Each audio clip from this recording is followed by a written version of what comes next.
Walk into a bank with $500 in your account, and they'll make you wait in line. Walk in with $500,000, and they'll meet you at the door.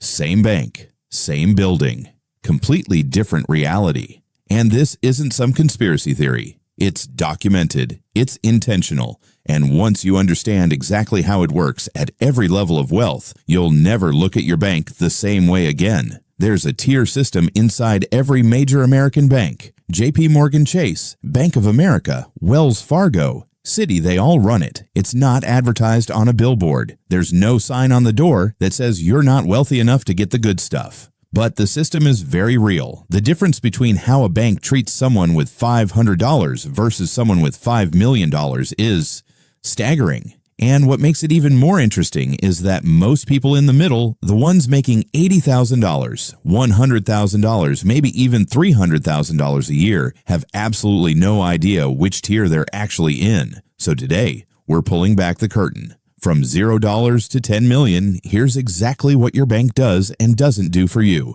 Level number 1, $0 to $10,000, the forgotten customer. Let's start at the bottom and be honest about what it looks like. If you have less than $10,000, most traditional banks don't just fail to help you build wealth. They actively charge you for being poor. The average overdraft fee in the U.S. is $35. According to the Consumer Financial Protection Bureau, Americans paid over $15.5 billion in overdraft and NSF fees in 2019 alone. And the people paying most of those fees, people who could least afford it. At this level, you're dealing with minimum balance requirements, typically $500 to $1,500 depending on the bank. Or you pay a monthly maintenance fee that can eat $144 a year just for the privilege of having an account. Your savings account earns 0.01% APY. That's not a typo. On $1,000, that's 10 cents a year. Here's the part that really hits. At this tier, most bank employees are trained to process you, not advise you. You wait in line. You talk to a teller. You are a transaction. Level number 2, $10,000 to $100,000. The standard customer. Now we move up. $10,000 to $100,000.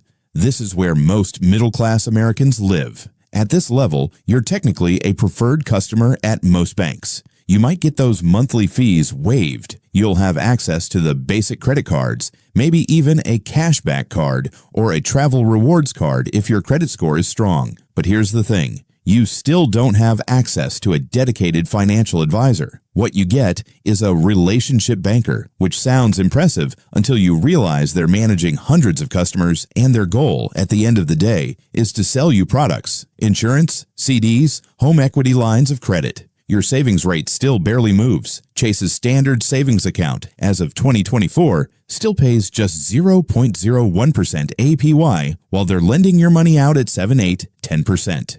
You have money, but the bank isn't working for you yet. You're still working for the bank. Level number 3, $100,000 to $1 million, the priority customer. And now things start to shift. Once you cross the $100,000 mark, especially if you're keeping significant assets with one institution, you enter a different tier. At Citibank, it's called Citi Gold. At Chase, it's Chase Private Client. Bank of America has preferred rewards. Now you get a dedicated relationship manager with a direct phone number, not a call center, a person. You get preferential mortgage rates. We're talking potentially 0.25% to 0.5% lower than what a standard customer gets. On a $500,000 home loan, that's tens of thousands of dollars in savings over 30 years. You get access to fee-free wire transfers, priority customer service, and in many cases, your first introduction to actual wealth management, not selling, but strategy. This is also the tier where banks start talking to you about tax-advantaged accounts, trust structures, and estate planning.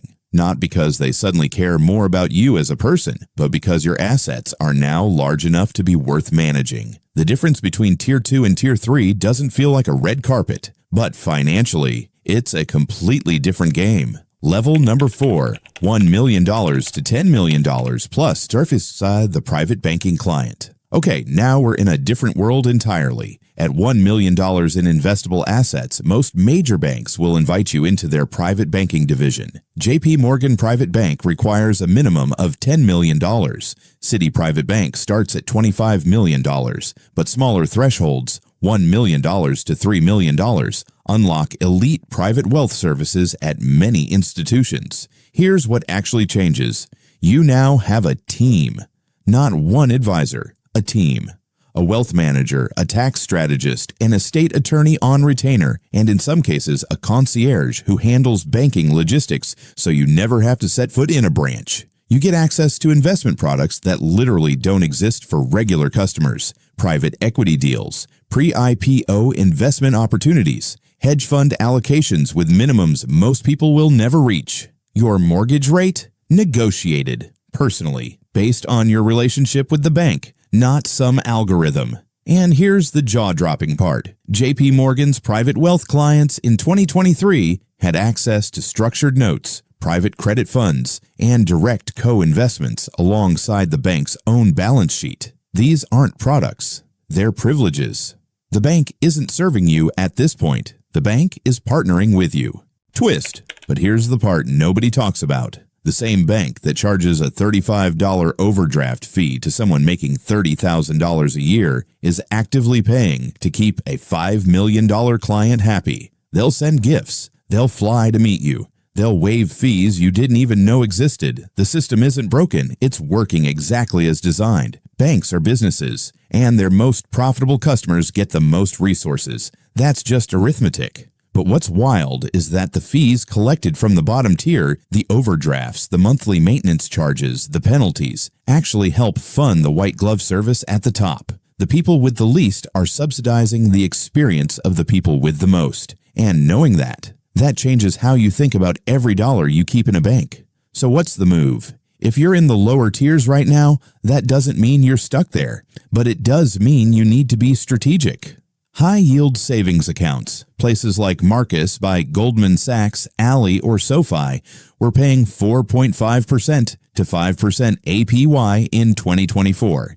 That's 450 times what a Chase savings account was offering. Use the big banks for convenience. Use smarter institutions for your actual money. And as your wealth grows, as you hit $100,000, $250,000, $500,000, don't wait for the bank to notice you. Ask about private client services. Ask about preferential rates. Negotiate. Because at a certain point, the bank needs you more than you need them. The tier system exists, but nobody said you had to accept the tier you're in. If this hit different, share it with someone who needs to hear it. And if you want to go deeper on building wealth at every level, the strategies, the accounts, the moves that actually work, subscribe. We cover this stuff every week, and it's always free. See you in the next one.